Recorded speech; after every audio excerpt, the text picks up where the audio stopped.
আজকে তোমাদের সঙ্গে আবার নতুন একটা রেসিপি শেয়ার করছি, সেটা হচ্ছে ডিমের চপ বা এগ ডেভিল। এটার জন্য সিদ্ধ করা আলু, গাজর কুচি, ধনেপাতা কুচি, লঙ্কা কুচি আর একটু নিয়ে নিয়েছি ব্রেড।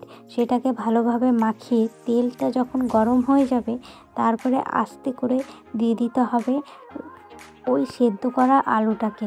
তারপরে আস্তে আস্তে ভাজার পর সব রকম মশলা দিতে হবে। আমি এদিকে দিয়েছি ব্ল্যাক পেপার, তারপরে লঙ্কা গুঁড়ো, ধনে গুঁড়ো, চাট মশলা আর ম্যাগি মশলা। এটাকে দিয়ে ভালোভাবে ভেজে নিতে হবে।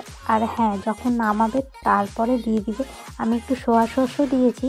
আর তারপরে আমি একটু নামানোর পর আমি কিন্তু একটু লেবুও দিয়েছিলাম। আর এদিকে দেখো হালকাভাবে স্ল্যাশ করে কেটে নিয়েছি ডিম, তার উপর ব্ল্যাক পেপার দিয়ে দিয়েছি যাতে টেস্টটা আলাদা হয়। আর এদিকে আমি সব রেডি করে রেখেছিলাম, এটাকে ভালোভাবে মাখিয়ে নিলাম। তারপরে এদিকে আমি আলু ভালোভাবে আলু দিয়ে ভালোভাবে শেপ করে নিলাম। আর এদিকে আমি আগে থেকে গুলে রেখেছিলাম কর্নফ্লাওয়ার। আর এদিকে ডিমের কর্নফ্লাওয়ারে ডুবিয়ে তারপরে এইটা ডিমের মধ্যে দিয়ে দিলে আর ব্রেড কামের মধ্যে দিয়ে তারপরে ভালোভাবে ব্রেড কামটা লাগিয়ে ভালোভাবে রেখে দিতে হবে।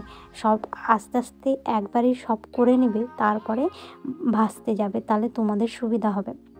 দেখো আস্তে আস্তে একটা একটা করে আগে করে নিচ্ছি যাতে আমার পরে থেকে প্রবলেমটা না হয়। তারপরে দেখো এদিকে সবটা বানানোর পর আর এদিকে আমি কড়াইটা চাপিয়ে দিয়েছি। আর দেখো কড়াইটা গরম হওয়ার পর তেলটা দিয়ে দিবে। তেলটা গরম হওয়ার পর লো ফ্লেমে একটা একটা করে ভেজে নেবে।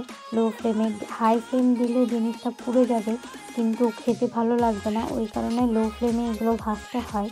যদিও আমি অতটা রান্না করতে জানি না, তবুও যেটুকু জানি তোমাদের সাথে শেয়ার করছি। আর তোমাদের যদি ভালো লাগে তো লাইক, শেয়ার, সাবস্ক্রাইব করবে। আর তোমরা একবার এরকম রেসিপি যারা যারা পারো না বানাতে, একবার হলেও বানিয়ে দেখো, খুবই সহজ আর খেতেও অনেক সুস্বাদু লাগে। আর দেখো আমি ওটাকে ভেঙে দেখাচ্ছি, খুবই টেস্টি হয়েছে খেতে সত্যি। আর তোমাদের যদি ভালো লেগে থাকে লাইক, শেয়ার, সাবস্ক্রাইব করো। আর তোমরা সবাই কোথা থেকে দেখছো অবশ্যই কমেন্ট করিও। আমার বাড়ি যেহেতু মালদা, কে কে আছো অবশ্যই কমেন্ট করিও। টাটা।